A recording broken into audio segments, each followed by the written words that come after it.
That Pega was holding a stone hatchet because he stole it like a monster. Wait a second, isn't that Bob's? Aw, poor Brontos. So tell me then how that poisonous, thieving little whelp still eludes my grasp.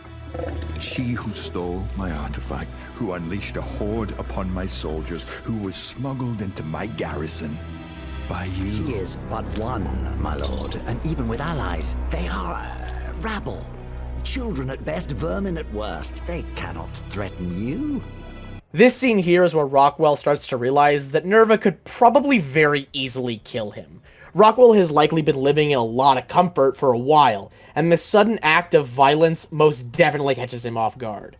I think this scene shows Rockwell, while Nerva being in power does benefit him, he's on thin ice, and Rockwell needs to do something to keep himself alive and in the good graces of Nerva. Nerva blaming Rockwell for the inability to capture Helena is something that would 100% plant the seeds of doubt and malice towards Nerva in Rockwell's mind. I mean, it's pretty evident the dude doesn't like being touched. Of life. Then, blood rushes to the wound, pressure builds. More bones twist and break beneath the strain. Rot creeps in. And soon the whole limb must be hacked away down to the root. Some crazy foreshadowing what'll happen to Rockwell next episode. I will not let anything stand between me and returning to Rome. Nerva pauses for a minute before saying to Rome. I believe that he was about to say my love, because we do know that Nerva has a long-lost romantic partner named Cassia. Lawrence, you cut off the blood from the limb. Go see Harvard to have it done properly. I used to work at a coffee shop. Jeez. This is legitimately one of the funniest jokes in the show. I know the whole point of May and Han's training here is to show them that the enemy isn't going to be holding back, but still, damn. 弟弟，快点起来！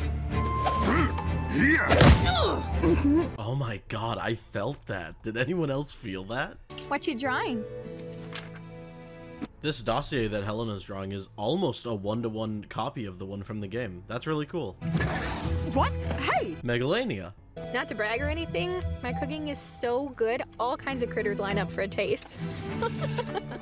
Aww. That's definitely a health code violation. The look Alassi gives Helena makes it seem like she knew what a health code violation was, but considering Alassi didn't even know what a movie was, I think it's safe to say that she doesn't know what a health code violation is either.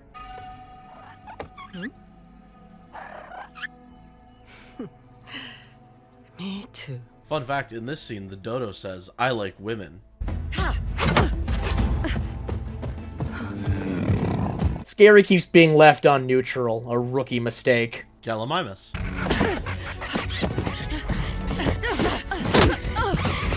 The dodo jumping in the middle of their spar like a dog jumping between its two owners who might be messing around is just so adorable. Oh my god, why are these Lystras so big?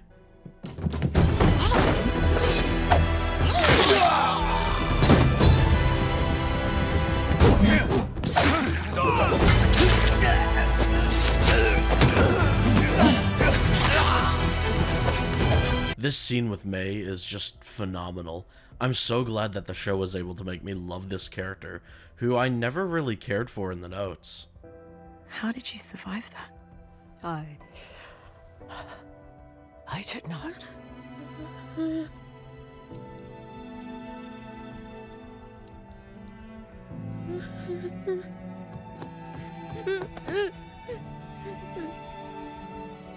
When I first watched this episode, I was thinking, why would May lie to Helena here? But after some thought, I realized what she actually meant. After losing her grandfather and killing those soldiers, Mei-Yin lost herself. She became a soldier with only one goal in mind, to finish the great mission, to avenge her parents and her grandfather. So, in a way, Mei-Yin kinda did die that day. Our scouts canvassed the area. What the guards said about the location of their village proved accurate. In this scene, Rockwell is holding an OG island map. You see, Rockwell? Competence is rewarded after all. For the glory I will restore to Rome. For her glory. When Nerva says for her glory, he is absolutely referring to Cassia.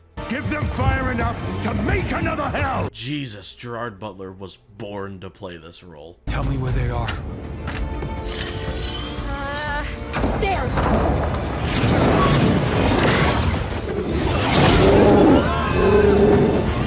What magic is this? One shot from the tech rifle killed that Bronto. That is devastating. This shot is just awesome. Hava, that man is dead. I will finish what should have ended long ago. Beast Queen! Why couldn't Nerva be this cool in the Explorer notes?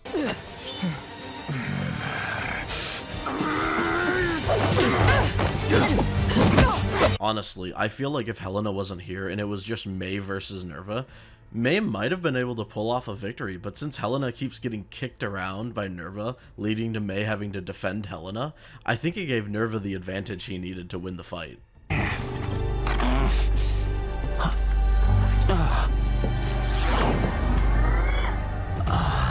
As Rockwell finds the tech rifle, a glint of purple flashes on his glasses. This could mean literally anything. Dimetrodon, Beelzebufo, Leech, Baryonyx, Piranha. You're as fine a warrior as I remember.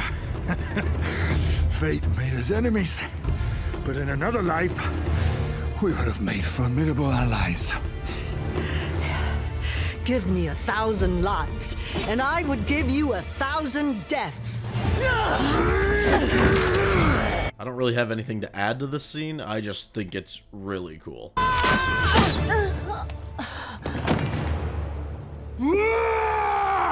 Rockwell waiting to knock out Mei Yin until it seems that Nerva is going to die is most definitely an interesting play. Even when she's standing still, he doesn't take the shot. Most interesting. I thought, Did you find the artifact? Did you find anything of use at all? no, there was nothing. I apologize, my lord. Rockwell finding the tech rifle but not telling Nerva implies a lot. I think from the earlier scene, Rockwell now realizes he has the method to betray Nerva and defend himself, but we can't be certain of his goals until later. It's okay, Scary.